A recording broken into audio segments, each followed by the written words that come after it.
Hamzambo family here. Welcome to the Fit for Correspondence show on the Black Fire Network Media for the 21st century. I do hope that you're doing fantastic on the 12th day on the month. We are actually almost getting to finalizing the second week of this particular month of January. And I know that people are actually optimistic. Personally, I like to consider myself as an optimistic person who looks on the bright side of things.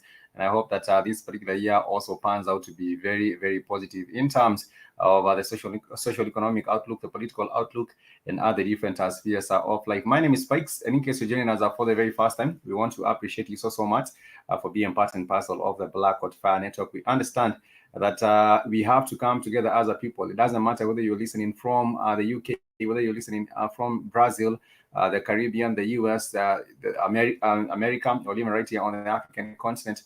We just want to come together as an African people and discuss issues that are taking place on the African continent on the Fit for Correspondence show with a view of getting to enlighten your opinion or getting to enlighten your perspective about the beautiful continent of Africa. We always keep on saying that the Fit for Correspondence show is a show that counters all these other different misinformation that you get to hear about the continent of Africa simply because we are streaming live to you from our Nairobi studios. And of course, we are able to understand a little bit much better what's happening on the ground right here on the continent of Africa.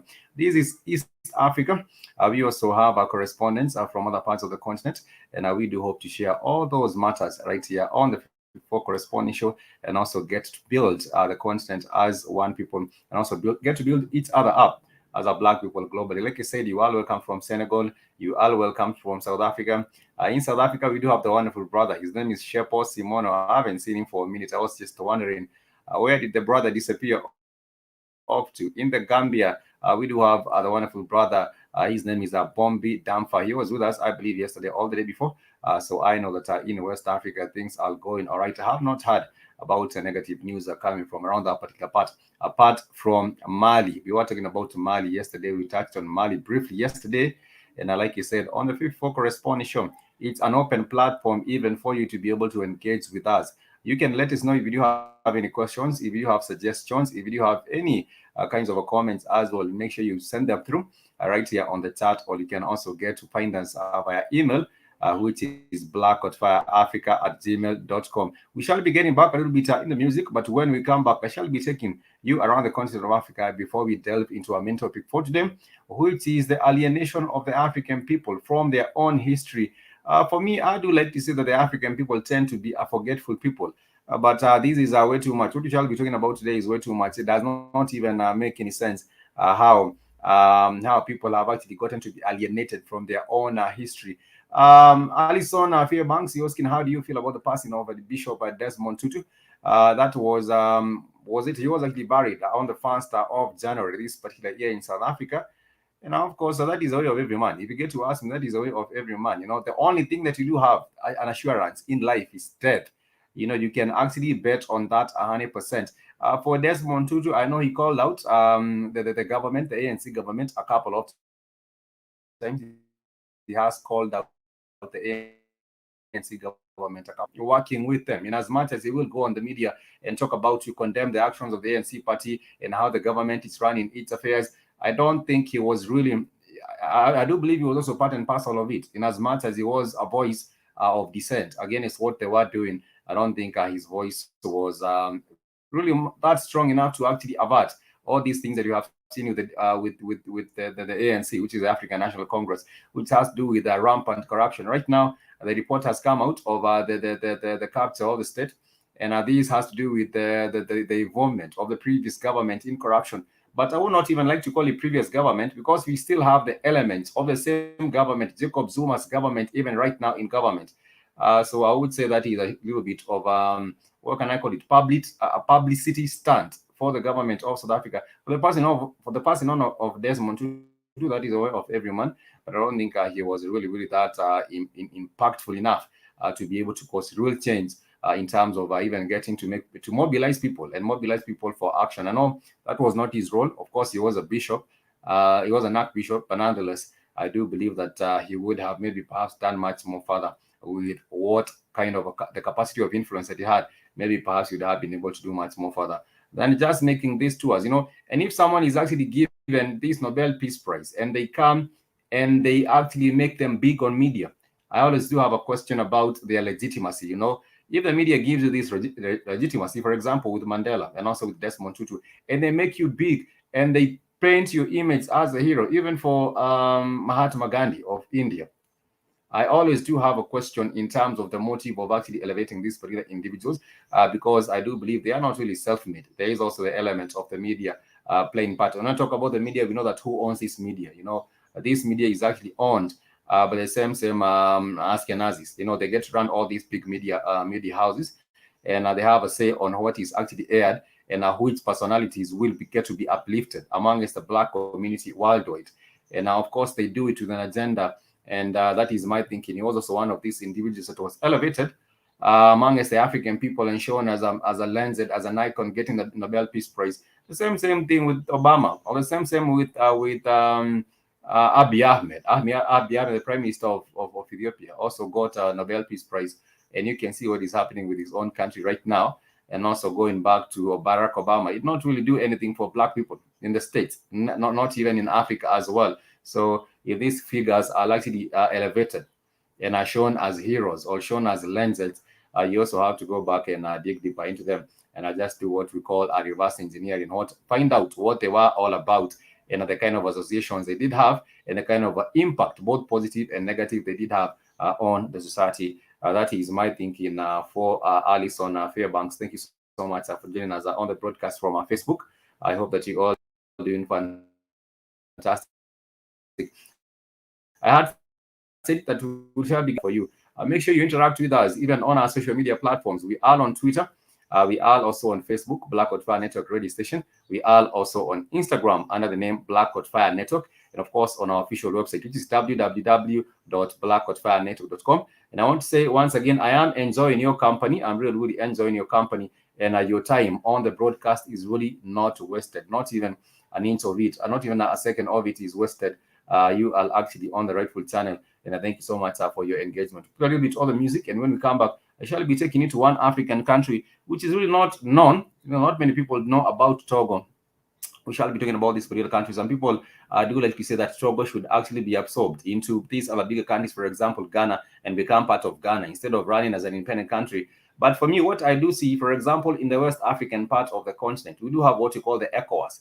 On the eastern part of the continent, we do have COMESA. On the southern part of the continent, we do have the SADC. SADC is the Southern African Development Corporation. I believe, for example, some years ago, was it about 2 years ago, the ECOWAS bloc, which is the economic community for West African states, had suggested that they form one monetary system, one monetary union, system union in the West African part of the continent.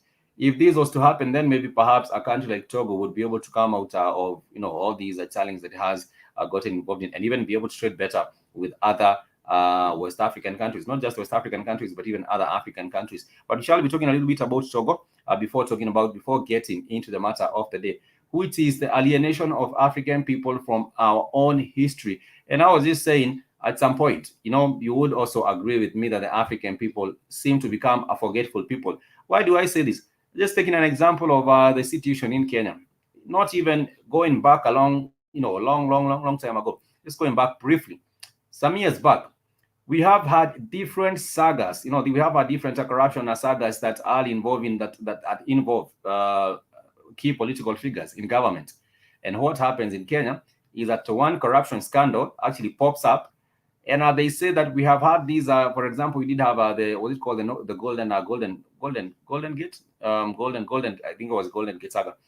We also have other different sagas that have come up, of course, from that. So what did happen is that one saga, when there is a reporting of one saga that has to do with the corruption involving different figures in the political system right here, it was known as the Golden Bag. Sorry, not the Golden Gate. It was known as the Golden Bag. And this saga actually took place some years back. It actually took place some years back, which involved the export of fake gold. And this was what we would call in the day and age a wash business, or people involved with the business that is willing, which involves conning people and fake gold that was being traded. We also have things like a fake diamond sometimes, which is being traded, and people lose a lot of money. So what does happen with the country is that there is a reporting of one saga.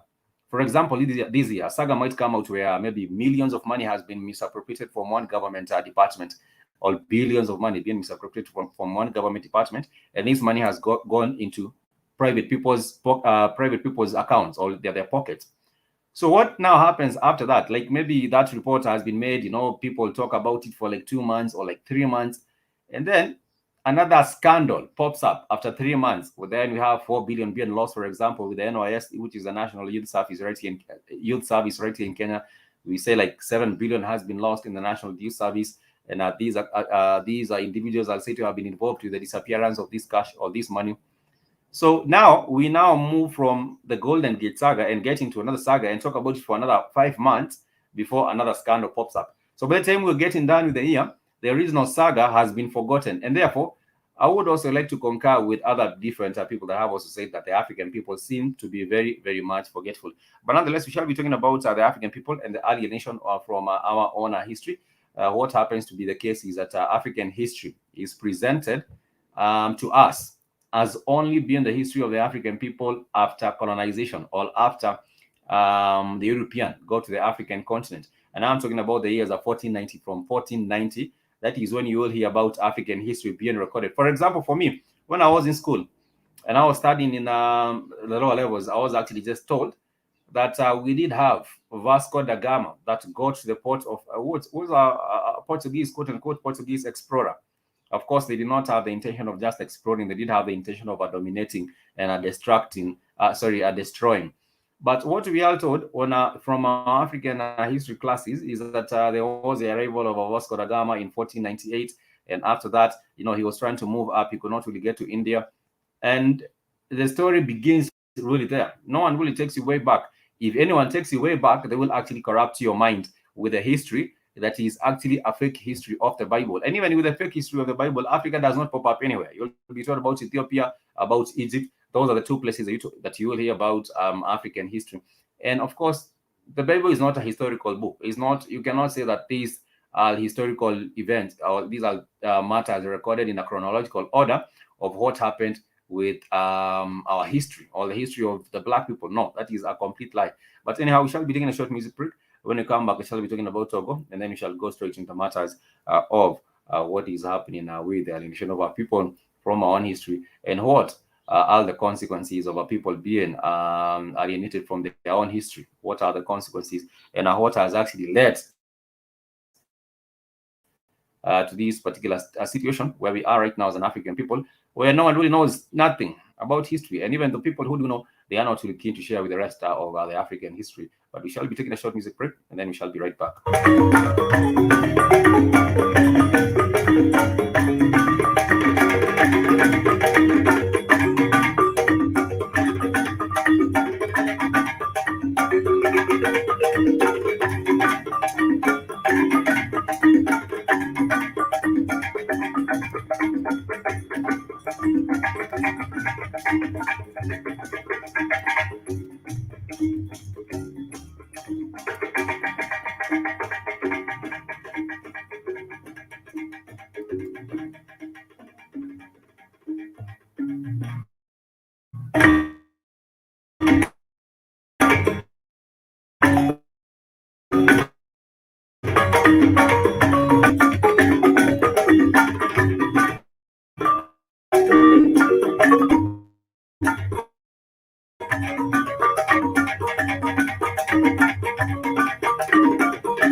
Yes, welcome back to the Fit for Correspondence show on the Blackwood Fire Network. My name is Pikes, and this is the Blackwood Fire Network Media for the 21st century.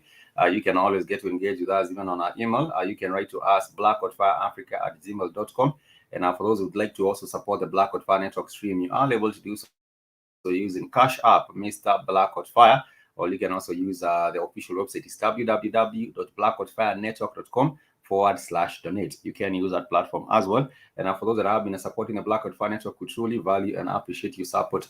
It's never in vain. We are able to do much more on the ground using your support. For example, right now we do have the family heading to Dar es Salaam, Tanzania, and they are having a wonderful experience there. Also bringing you the same experiences on the network. In case you haven't checked out the videos from the family, Sister Nish, Kate and Zobi, also down there in Dar es Salaam, make sure you head over to the network. And also you'll find some of those videos and information coming from Tanzania. Personally, I have been to Tanzania twice. I hope to go back some time next, maybe this year or next year. But Tanzania is really a wonderful place. If you're looking for a place really to repatriate back to on the continent, I would suggest Tanzania and Rwanda. These are really, really beautiful countries. And also Kenya. Why would I not also mention Kenya, where we are at right now? Kenya is also a beautiful country. In case you would like to repatriate back, you have more options. Even for those that have considered Ghana, I find Ghana to be a goofy place because of the government and how the government has been moving in the last few years. But for Kenya, for Tanzania, for Rwanda, these are very, very wonderful places. When we actually took a tour of Rwanda in 2019, we found that Rwanda happens to be one of the most cleanest. Kigali happens to be one of the most clean cities on the continent of Africa. And if you're looking for a place where people are also eager to work together with, even the visitors coming from the African diaspora in Kigali, Rwanda, that is where you will find such kind of an environment. Very, very welcoming. People are very, very much hospitable, and people are also willing to offer some assistance or some help. And that's what's up. So in case you're looking for those places that can also repatriate back on the continent, I would suggest that you consider those two places, Rwanda and also Tanzania, as well as Kenya. You will have a wonderful experience. You can really just go out and decide to have a tour. And once you do have a tour, your mind or your experience will actually open up. Traveling is actually an eye-opener. And when you travel to these places, then you're guaranteed that you will be able to learn a thing from the ground and also get to make your own informed decisions about the same. Because there is no way people will be telling you about Rwanda is so wonderful, Kigali Dar es Salaam is so wonderful, but you might take my word for it, or you might also decide that you want to go there and experience it for yourself. One of the places I will not be asking you to repatriate back to is Togo. Togo is a West African country, and of course Togo, I would say, is a tiny African country, and there are a couple of some things that you really might not have known about Togo. So let me just go ahead and share them with you so that in case you would like to know more, you can also get to enlighten yourself using this brief video here that I intend to share with you for a minute also. And let me just go ahead. The capital city of Togo, of course, is in Lome, and it has also its wonderful, unique history. But let me share these briefly and with you.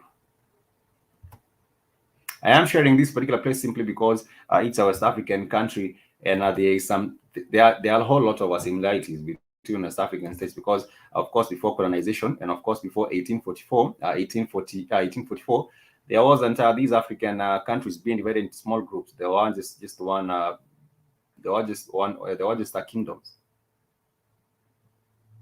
Let me see if I'm able to share this with you. Hopefully I will.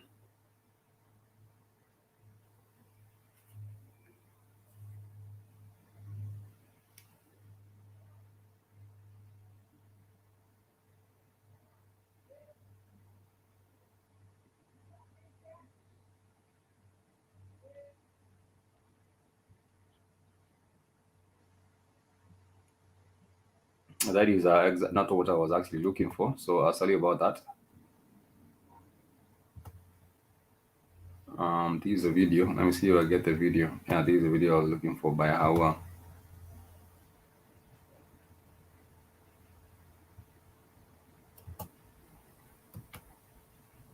On Togo, and at this point, if you're not already part of the family of Boa, you can do so by giving this video a thumbs up, subscribing to this channel, and hitting the notification bell next to subscribe so you don't miss anything. Also, let me know in the comments below that you are a part of the family now, so we can celebrate, yeah?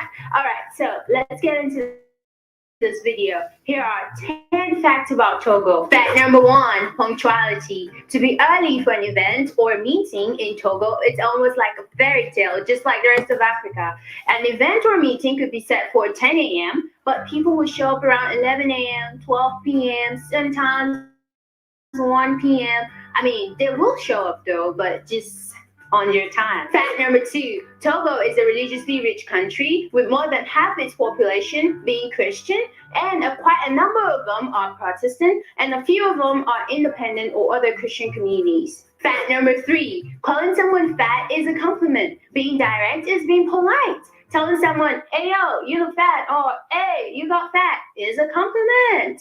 This especially has to do with physical appearance and standard of beauty. Fact number 4, Togo got its independence on the 27th of April in 1960 from France. You know what? I've noticed a trend here. It seems like a lot of African countries got independence in the 1960s. Do you know how many countries?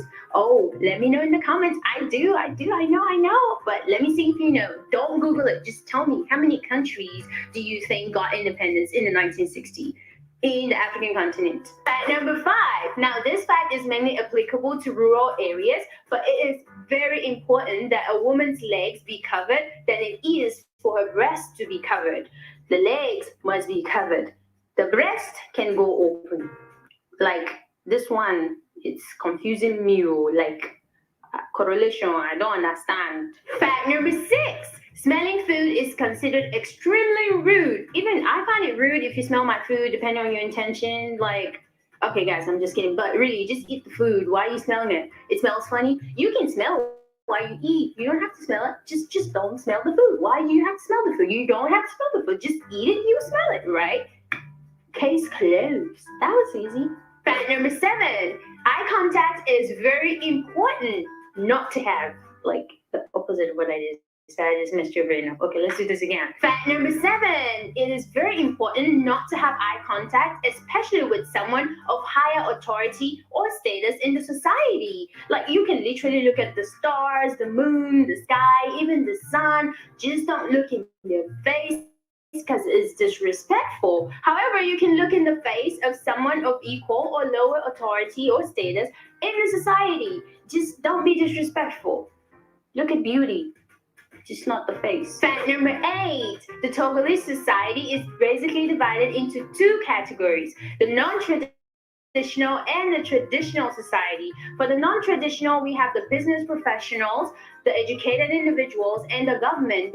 pretty much are considered modern. And then while the priests, the voodoo workers, and the royalties are considered the very traditional society. Fact number 9, the Iwe is considered the major tribe in Togo. They basically migrated in the 14th century from Nigeria to Togo. So basically, Nigeria has 2 countries. We got Togo, we got Nigeria. What? Oh, by the way, Nigeria just celebrated its independence too, October 1st of 1960. What? You can see the trend, right? So we basically sent our warriors to go fight in Togo, and then when they were done fighting in Togo, they freed the Togolese Nigerians, and then they came back, and then they freed Nigeria same year. What? Fact number 10. Just like in most African countries, bargaining prices of items is very common. In fact, it's very normal.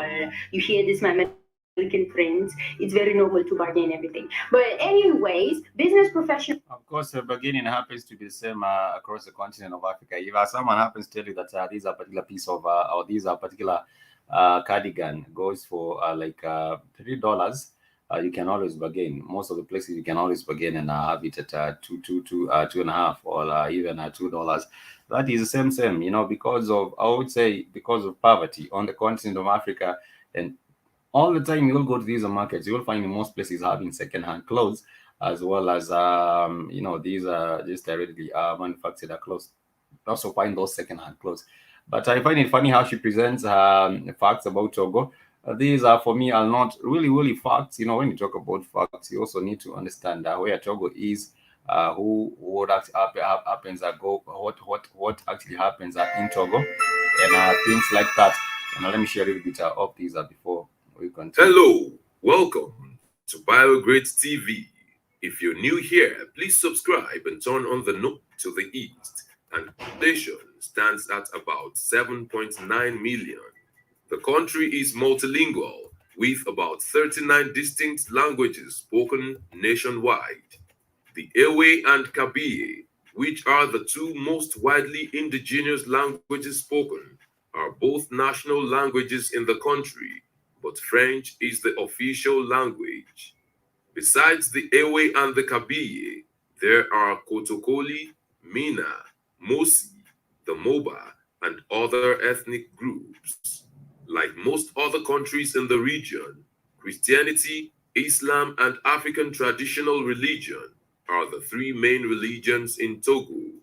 It is estimated that about 44% of the population are Christians, 20% Muslims, and 33% practice indigenous religions. The remaining percentage claim not to be affiliated with any religion. This is really interesting now. Simply because when you talk about the religious, the region, the religious diversity of the African people in Togo, you realize that it's very much close to that of Nigeria. And like you had the other lady telling us that most of the people that went into Nigeria or into Togo are originally from Nigeria. And you do have one of the biggest communities in Togo, being a Nigerian, an African. I would not call it a Nigerian, but also an African community that comes from Nigeria originally. But also it's interesting to see that Nigeria, Togo, and also Benin, there is a very big community, or there is a very big part of the population that gets to practice indigenous African religion or indigenous African spirituality, both in Benin, not even both in Benin and also in Togo, as well as also in Nigeria.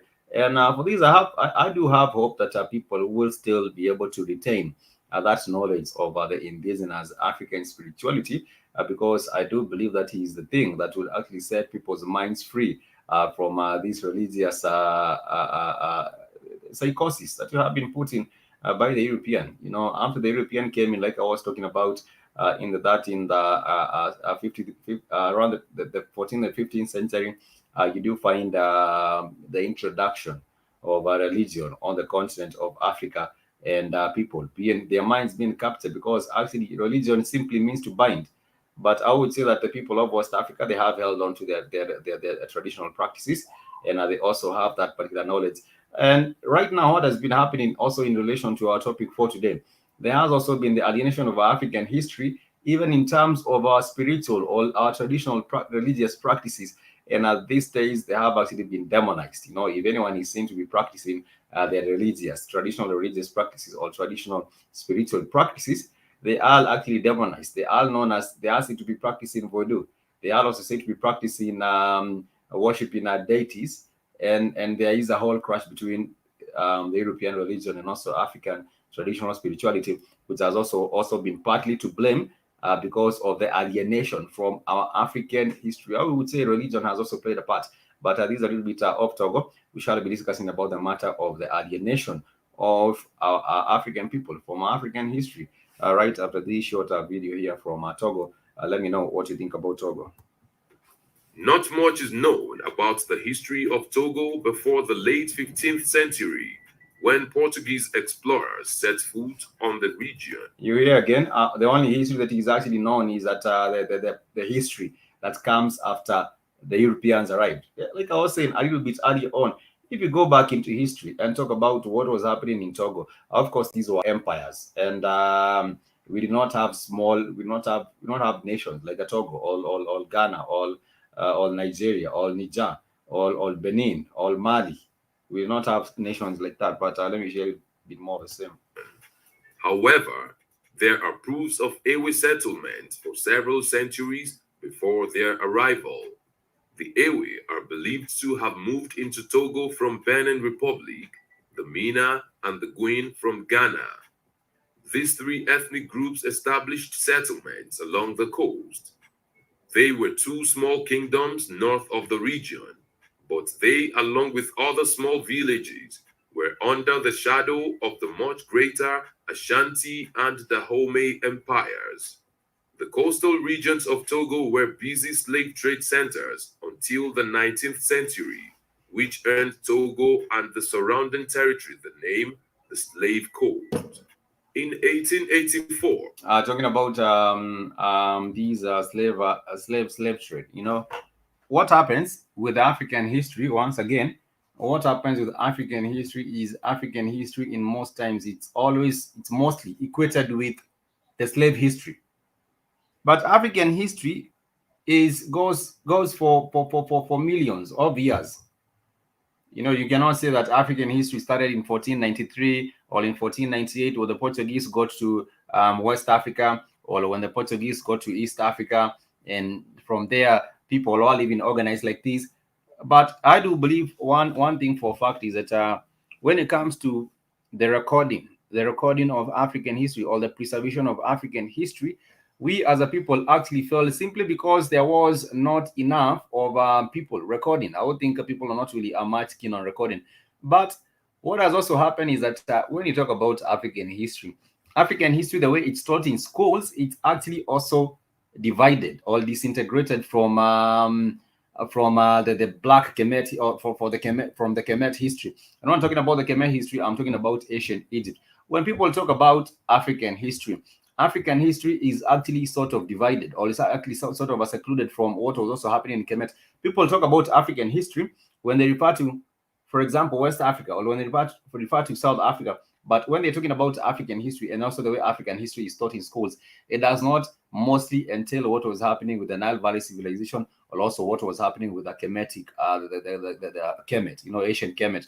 Simply because if these two are actually to be brought on the same page, then the Africans would actually now start waking up and realizing the greatness or the potential of the African people through their own history. So when you're talking about Egypt, the way Egypt is actually, we don't even have Egyptology being taught in school. I wish there was also Egyptology being taught in schools. But when you do have the history being taught of Africa, the history of Africa is actually taught from the Europeans' perspective. It's not really actually taught from the African perspective, which of course would encompass the whole continent and also the part of the Middle East, which was also Africa. Because you'd ask yourself, it's a Middle East, but it's a Middle East of what? It was actually part and parcel of the African continent, and therefore also what was happening in those areas would also be connected to what was happening on the continental plate of Africa. But that is also not, there lacks also a linkage between these two. But nonetheless, when you talk about African history, always when you're talking about African history, we are talking about things that did get to happen in different periods of time. And of course, there's significance in those years, and also the significance right now in this day and age.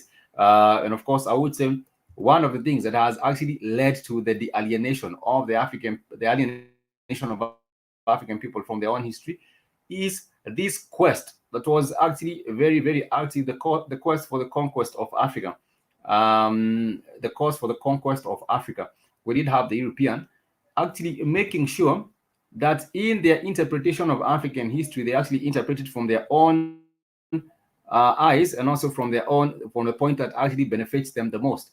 And of course, what did happen is that we did have people also perhaps who were given consent at trying to store or trying to preserve African history, and this was done in many different forms. For example, African history was at some point preserved using rock art. African history was at some point preserved using African rock art. And let me just show you briefly what I'm talking about, the African rock art and how it was used to preserve African history. There was also spoken. There was also literature, which is spoken, which was actually spoken or literature. But let me share first on the African rock art, which of course was in Egypt, so that you can see what was actually being done in terms of the efforts of preserving this African history using rock art. And also there were some people who are using what do you call it, the scrolls, who actually also made some scrolls in that regard as well. But let me share this on the African art and how it was actually used to preserve African history even as we proceed.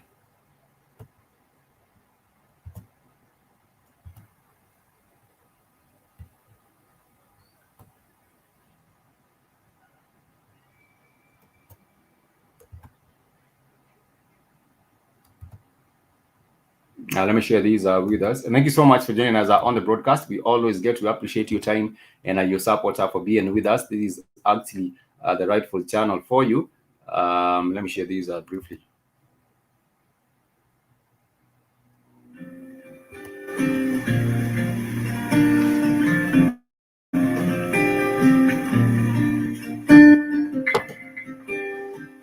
So I've always been fascinated by ancient rock art.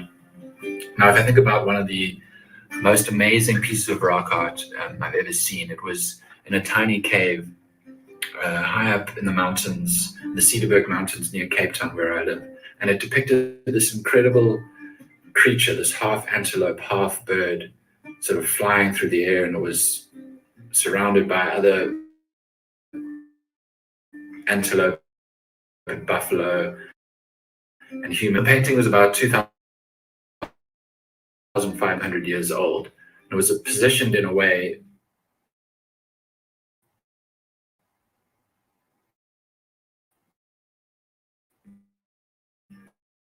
that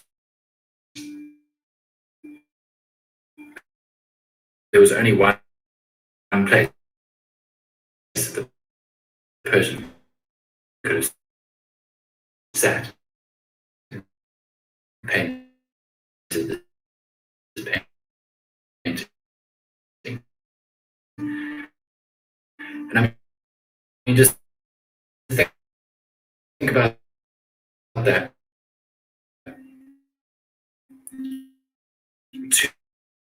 2,005 people in this. This was, of course, he actually talks about the rock art being 2,500 years old, but that's where I'm sitting now and painted the world as he saw through his. We actually did have a rock art that is actually older than 2,500 years ago. And of course, I was just saying that this kind of a medium of rock art, it was actually used to make sure that people also express themselves artistically, and not just also express themselves artistically, but also be able to pass on information regarding the way the culture was in that particular time in history. Let me share a little bit more on the same on this. Just outside the desert oasis of Janet, Algeria, there's a national park brimming with pieces of the past. A trip through the alien-like landscape of Tassili and Niger is like stepping into an open-air art gallery where the sandstone rock formations become canvases for more than 15,000 prehistoric carvings and paintings was discovered first in 1910 and subsequently in the 1930s and 60s. Before we begin, make sure to smash the like button, subscribe to our channel, and click the notification bell for more amazing videos. Tassili-Niger, which means Plateau of the Rivers, or some people say Tassili-Niger is a Tomahawk name meaning Plateau of the Ager people, the name of the Kel Ager group of tribes whose traditional territory was there. I think like there are a couple of ads on this. Let me try to skip on them.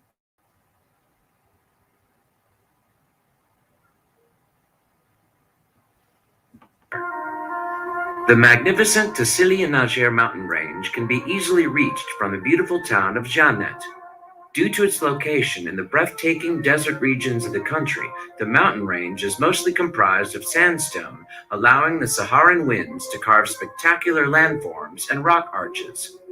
The sandstone composition, however, has very good water-holding features, allowing the vegetation to grow lush landscapes and woodlands that are home to Saharan myrtle and Saharan cypress, which are both endangered species known locally as taruts, one of the rarest plants on Earth. The Tassili cypress is an endemic species which only exists on the Tassili. It is also one of the oldest trees in the world after the barbed pine, Pinus aristata, in the USA. In addition to the living trees, there are 150 dead taruts on the Tassili. Most large animal species have disappeared, but Barbary sheep, mouflon, gazelle, hyrax, wildcats, and possibly cheetah are still present. In the Neolithic, when the Sahara was not yet a desert, men painted and engraved the rocky walls of Tassili-Niger. Animals, hunting scenes, or enigmatic ceremonies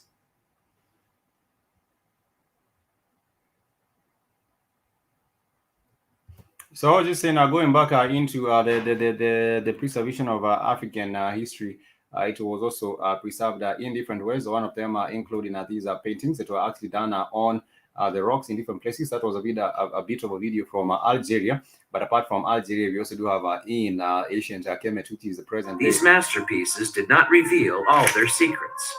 Which is the present day, Egypt.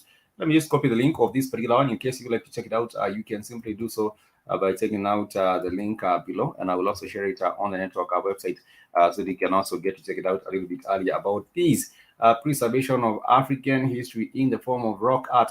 And I was just saying that earlier on, the goal of getting to alienate African people from their history is to conquer them. That was actually the main goal, and it was actually done in a strategic kind of way in which, people were actually alienated slowly, gradually from their own history, from getting to knowing what they used to be at the start of it to now getting to a point where people do not really know which way is forward, which way is actually backward. And like I said, this was a goal that was actually implemented gradually. It was done by the European who was actually alienated the African people from their own history. When you look at the Bible itself and the depiction of the black people in the Bible, they will not even find. They were very, very meticulous about it, because when you talk about how the Bible is actually depicted from the get-go, from Genesis, and going all the way into Revelation, you will find that they have been very, very tactical, not to make reference to what was happening in Africa or to, apart from Ethiopia, in Egypt. And even for those two countries, for Egypt was actually demonized in such a way that people also, there is a place where the Pharaoh was killing people, the Pharaoh was enslaving people, the Pharaoh was someone who was really just the worst. And then after Pharaoh, now we are introduced to the children of Israel, which is in what part of the Bible? I'm not sure. But now the Pharaoh is now painted as being against a chosen race of people, and this chosen race of people, all the people that are being mistreated and killed and all these things. So that therefore, anyone who is African and has been taught about the Bible will not want anything to do with these people who are the Egyptians, that were murderers, that were enslavers, that were, that were oppressors.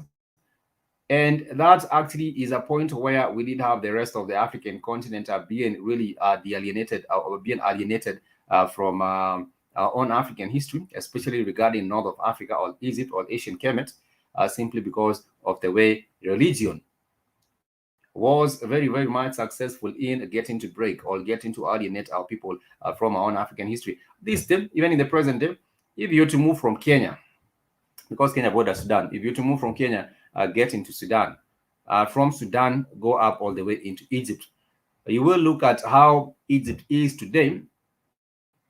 And if you were to go back in history, you realize that the way Egypt is constituted right now with these Arabs, that was not the original, that was not the way African history was. We did not have these Arabs where they are right now, and they are not who they claim to be. They cannot claim that they were the ones involved with these civilization that did happen along the Nile Valley. And there have been different people that keep on arguing why the Egyptians are black, but the original Egyptians were actually black. And let me share these brief video of the same, and then we shall continue with our broadcast for today, so we can also get to also learn a thing or two about African history, and also try put pieces of the puzzle together and be able to come out or make your own deductions from it. Let me share this.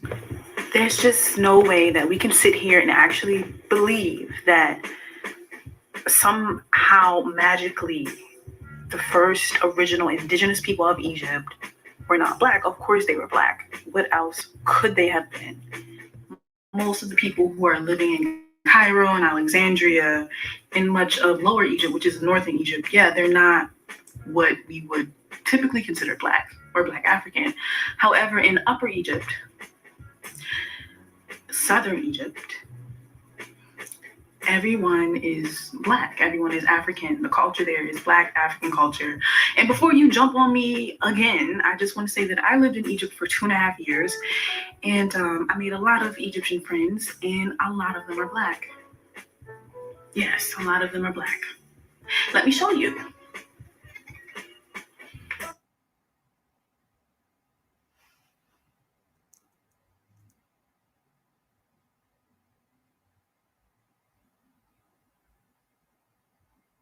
Yes, a lot of them are black. Let me show you. I'm just trying to see that the video buffers and loads. Right. Okay. Now,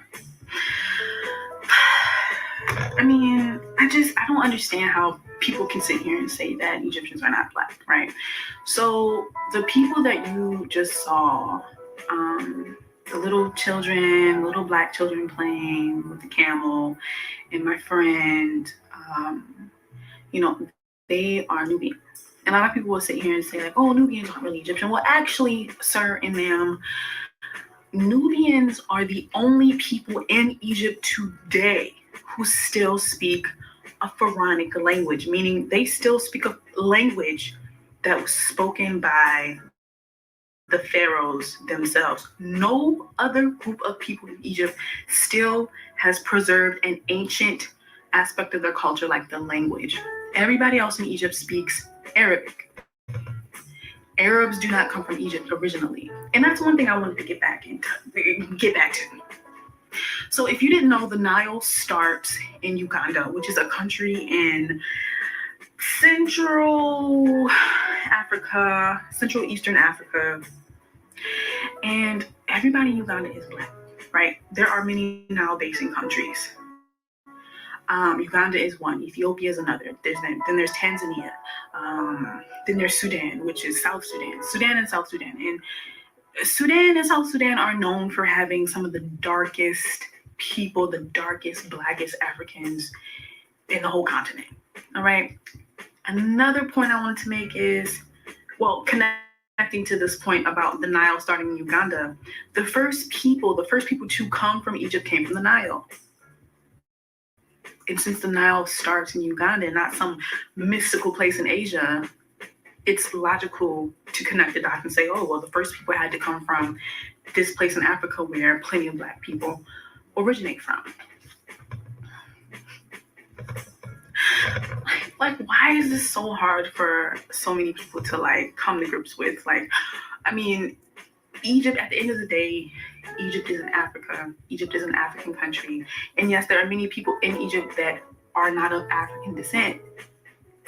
because Egypt was colonized for thousands of years by a lot of different types of people. Egypt was colonized by the Romans. It was colonized by the French. It was colonized by Arabs. It was colonized by the Turkish, by the Ottomans. And so as a result, today, Egypt is a very mixed country, racially, ethnically. It's very mixed. And you can see that in the people. But at the end of the day, the first people from Egypt came from Africa because Egypt is in Africa. And if someone wants to jump in and say, well, Sinai, what about Sinai? That's not in Africa. Okay, let me tell you something about the Sinai Peninsula. The Sinai Peninsula, first of all, it's contested whether that's Asia or Africa or not, number one. Number two, Egypt hasn't always owned Sinai. Sinai was controlled and owned by Israel at one point. Sinai was controlled and owned by Saudi Arabia at one point. Israel, when you talk about Israel, there's no fake country that you might talk about more than you can talk about Israel. Israel was formed after the World War, and that was a resettlement of the people. Not even resettlement; it was just actually a place they were looking for that you can actually now come and label as Israel. If you go back, apart from the Bible, go back into real history, real history, you'll not find any Israel anywhere. But anyhow. This is a Fit for Correspondence show on the Black Fan Network Media for the 21st century. I think that lady is having a difficult time. I think she is really trying to hammer at the point, but I'm not sure whether she was able to get the point home. I do hope that she was able to get the point home. And she's also a really beautiful African queen, right? They're trying to hammer the point home. But going back into why there has been the alienation of African history, the African history from the African people, is that if you do not know your own history, if you are not grounded in your own history, then you will be uprooted and removed. You will be tossed around. You will actually be tossed around because you do not actually know yourself.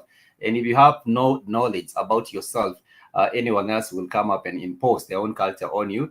They will impose their own ways on you, and they will also impose their own agenda and make you do what they want you to do. And therefore, when it comes to the colonization of African continent and the takeover of the African continent, the domination of the African continent by the European, what did happen is that made sure that the first thing they do is break you apart from your own history so that you do not know what you are, who you are, where you're going, and where you're from, all these things. And therefore, you seem to be someone who is just really there floating around. You can be tossed any way that you would.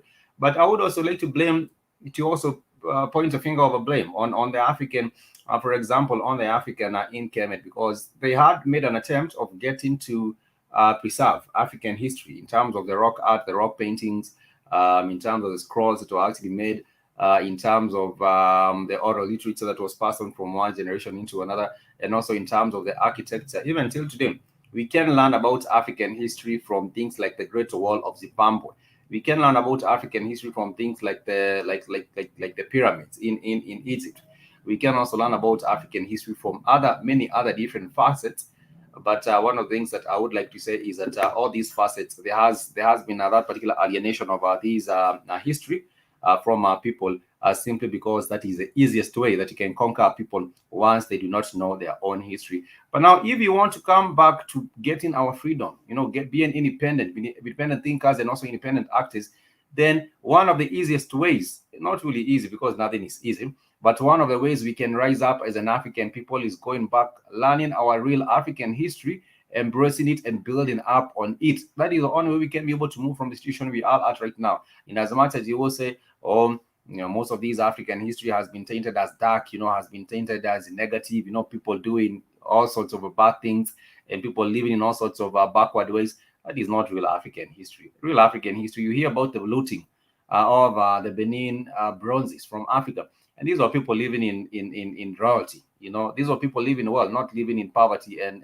on diseases. In fact, on the African continent, we do not have the ravaging by diseases like we have right now until the colonizers came, until the Europeans came. That is when we did have the disease. Back then, people used to live in royalty. We might not have stories that are funny, like we have stories told from Hollywood. For example, these Snow White, living in, is it Snow White or this princess? I don't know what these stories are about. But we do not have such stories because, of course, Hollywood does get to run its agenda, and I get to also make sure that, for example, for Egypt, they whiten the history of the place. for the African continent, we do not have yet those the platforms in order to also tell the history of the African people in its rightful way. But if you are keen enough, and I do believe if you are keen enough to go and find out more about African history, I believe there are pieces of the puzzle we can get to patch, and that is what we also try to do right here on the Black Whatever Network, get to patch together pieces of the African history with the aim of getting to know exactly a real fact. But apart from that, I would say that there are many tools and resources. Some of the resources were actually destroyed. We all know about the temples, the Egyptian temples. And these Egyptian temples also did have a lot of preserved information about African history. These were the temples at Aswan, and therefore, at some point, they decided to say that they want to destroy these temples. And when they destroyed these temples, they said that they are destroying them because they want to build a dam. And of course, let me share briefly on these in Egypt. And you might see and learn what was happening with these temples before we carry on. There was one temple of Isis, and let me just share these briefly.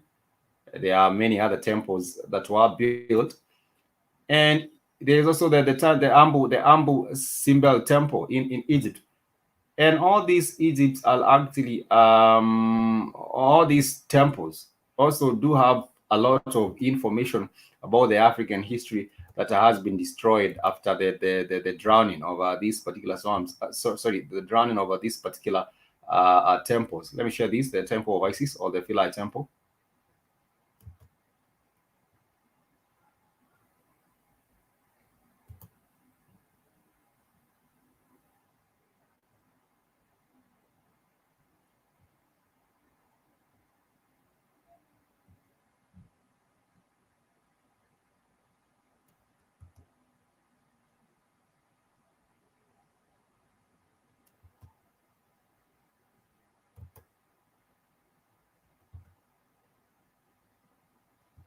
Let me see. I hope I'm able to share these particular one.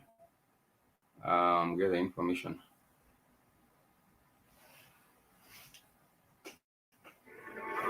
As in the Ptolemaic time frame, it was located on a different island, and when they were building the high dam, it had to be taken apart piece by piece and put back together. Quite an incredible engineering achievement. Since it is of the Ptolemaic period, the Pharaonic period, I don't find it very fascinating, but some of you may want to see what this Ptolemaic temple dedicated to Isis looks like. So we're going to have a relatively quick walkthrough. I think I'll just film in one shot so that you can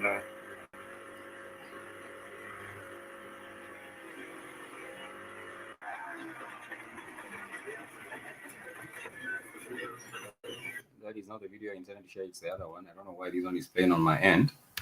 Let me share this one even as you get to winding up, because I would say information is there, only that it's available for those that are actually looking for it. You might say you not know where enjoy to start. this.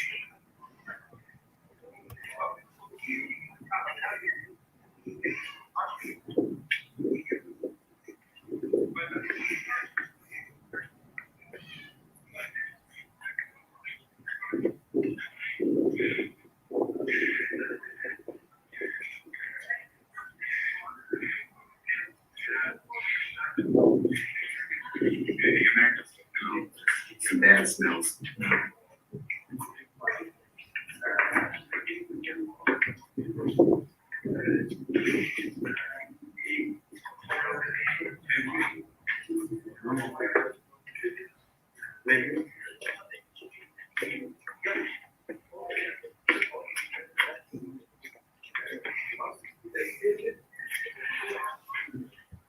This is actually the temple of Isis at Philae Island near Aswan in southern Egypt. I was saying these actually, they were destroyed. Most of the temples were destroyed.